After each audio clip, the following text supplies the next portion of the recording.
Police साइकिला, ढूंढी, अवादा, बड़ौदा, राजपुरा सहित दर्जन भर से ज्यादा इलाकों में स्मैक का कारोबार बड़े स्तर पर किया जा रहा है। इसकी वजह से कई युवा गाल में समा रही है और कई नशे की जरूरत को पूरा करने के लिए चोरी, लूट जैसी वारदातों को अंजाम दे रही है।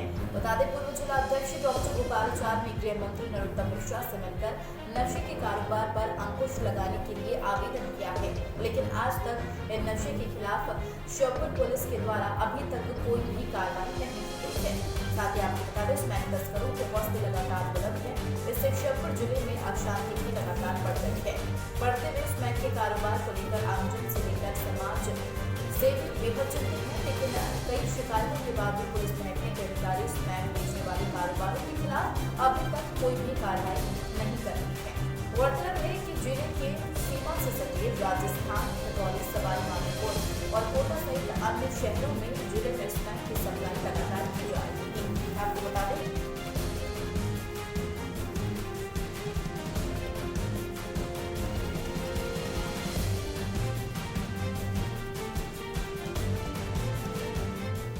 सर, श्योपुर ज़िले में लगातार इसमें इस तरीके से बिक रही है, जैसे गल्ला बाज़ार में जैसे दाल दवाल सब ये चीज़ें मिलती हैं, इस तरीके से इसमें बिक रही है। इस पे आपका क्या कहना है? इस युवा पीढ़ी को ख़त्म करने का एक योजनाबद्ध तरीके से प्रयास है। इसमें पहले भी ज्ञापन दिया तो गणेश जी को दिया था, इसलिए दिया था क्योंकि प्रशासन मिला हुआ है, उनकी स्वीकृति के कारण से या बहुत बड़ा स्मगलर इस क्षेत्र में कुदृष्टि करके बैठा है, उसके कारण से हमारी युवा पीढ़ी बिल्कुल ख़त्म होने के कगार पर है। अब इतने विरोध के बाद में भी यदि ये नहीं रुकता है तो एक चिंता का विषय, लोगों को सचेत होना चाहिए, क्योंकि इससे चोरी, डकैती, हत्याएं, अपराध बढ़ेंगे और जो अपराध रोकने वाली संस्था पुलिस, वो इसमें चलाने में सक्षम, माने इसमें को चलाने में उनका भी बहुत बड़ा हाथ है। क्योंकि जब थाना प्रभारी हैं, पहले आए डांडे साहब, उनका समय पे चल रहा था, दूसरा है तो रुकने का कोई नाम नहीं ले रहा और बढ़ता जा रहा है। तो हो सकता है कि पुलिस और प्रशासन से भी ज़्यादा ताकतवर ये स्मैक बेचने वाले लोग हैं, या उनकी पहुंच बहुत ज़्यादा है। रुकनी चाहिए, नहीं तो युवा पीढ़ी बिल्कुल ख़त्म हो जाएगी।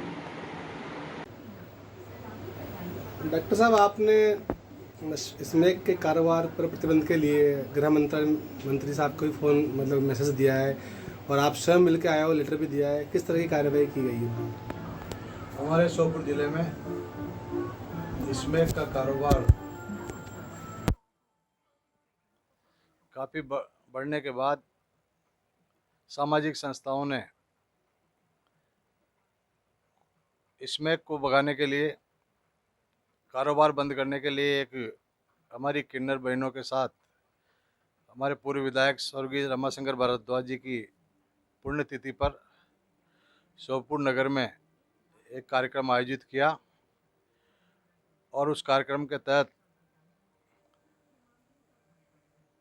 सभी जनप्रतिनिधियों, समाज सेवियों ने श्योपुर नगर में एक विशाल जुलूस निकालकर कोरोना मुक्त स्मैक को भगाने के लिए गणेश जी को एक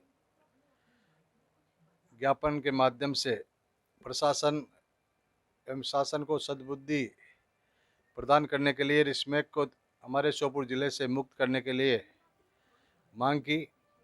उसके उपरांत मैंने स्वयं भी भोपाल जाकर हमारे गृह मंत्री माननीय नरोत्तम मिश्रा जी से इस स्मैक के कारोबार जो श्योपुर में पनप रहा है और अधिकारी पुलिस प्रशासन की निष्क्रियता के कारण हमारे हजारों नवयुवक ग्रामीण क्षेत्र से और नगरीय क्षेत्रों से भी स्मैक के कारण कई घर बर्बाद हो चुके हैं और स्मैक के कारण कई हमारे क्षेत्र में गंभीर वारदातें, चोरी, अब तो बड़ी बड़ी वारदातें भी ये स्मैक का नशा करने वाले लोग हमारे पुलिस प्रशासन के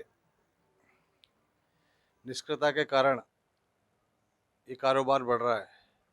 मेरा इस संबंध में ये कहना है कि इस श्योपुर को स्मैक के नशे की बुराइयों से दूर करने के लिए पुलिस प्रशासन को कार्रवाई करना चाहिए और चोर के साथ साथ हमारे ज़िले में जो स्मैक का बड़ा बड़ा व्यापार कर रहे हैं, चोर को नहीं, चोर की नानी को भी समाप्त करने की आवश्यकता है। जब नानी समाप्त हो जाएगी तो ये न तो स्मैक के व्यापार करने वाले हमारे श्योपुर ज़िले में रहेंगे और नहीं हमारे नवयुवक इस बुराई का नशा करने के आदी रहेंगे। मध्य प्रदेश सरकार से भी मैं आग्रह करता हूं कि सर, जिला श्योपुर में इसमें किससे कारोबार की लगातार बढ़ोतरी हो रही है और पुलिस प्रशासन लगातार प्रयास कर रहा है कि कम हो। तहसील बड़ौदा में भी ऐसे मामले सामने आ रहे हैं। सर, क्या प्रयास रहेगा आपको इसमें का कारोबार बंद हो और कम हो, लोगों पर क्या कार्रवाई की जा रही है? सर देखिए, पुलिस हमेशा श्रेष्ठता प्रयास करती आई है, कर रही है और करेगी। जहाँ तक ड्रग एडिक्शन का सवाल है, तो एक मूवमेंट की तरह, एक आंदोलन की तरह इसके खिलाफ कार्रवाई होना चाहिए और उसमें सभी की भागीदारी होना चाहिए। विशेषकर अभी जो ड्रग एडिक्शन का या ड्रग्स का जो लोगों द्वारा, जो बदमाशों द्वारा जो काम किया जाता है, तस्करों द्वारा, उसमें काफ़ी कुछ चेंज उन्होंने किया है। और वो पहले जो एक सामान्य युवक को कहें,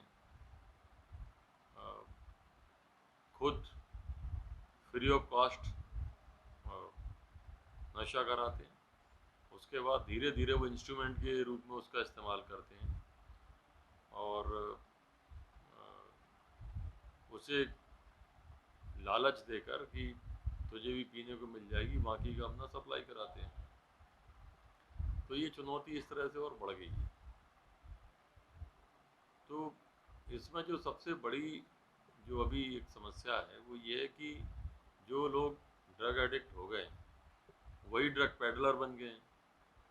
तो इस चैन को तोड़ने के लिए पुलिस तो अपना काम करती आई और करेगी और दृढ़ता से करेगी, परंतु सामाजिक संस्थाओं को ये चाहिए कि कुछ सुधार गृह जो फ्री ऑफ कॉस्ट हो, क्योंकि जैसे श्योपुर में एक संचालित था सुधार गृह, वो 10,000 रुपये प्रति माह एक एडिक्ट से लेता था। अब जो घर पहले से ही फूक चुका हो वो कहाँ से 10,000 रुपये पर मंथ देगा। तो किसी भी स्तर से शासन द्वारा या सामाजिक संस्थाओं द्वारा या जन सहयोग द्वारा या जो समाज के जागरूक लोग हैं उनके द्वारा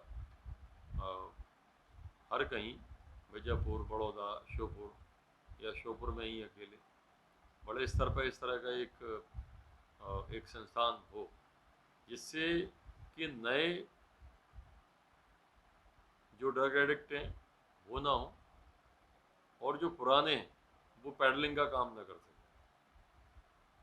तो एक ये, और दूसरा रही बात कार्रवाई की, तो हमने 12 लोगों के विरुद्ध पिछले 4 महीने में कार्रवाई की है और जब भी ऐसी सूचना मिलती है हम दृढ़ता से कार्रवाई कर रहे हैं और करेंगे। भारत सरकार क्या ऐसे निर्देश कारोबार कर रहे हैं, इनके बारे में क्या कानून तो पर्याप्त है। उसमें कानून में जो है वो तो है, उसमें कहीं कोई ऐसी चीज़ नहीं है।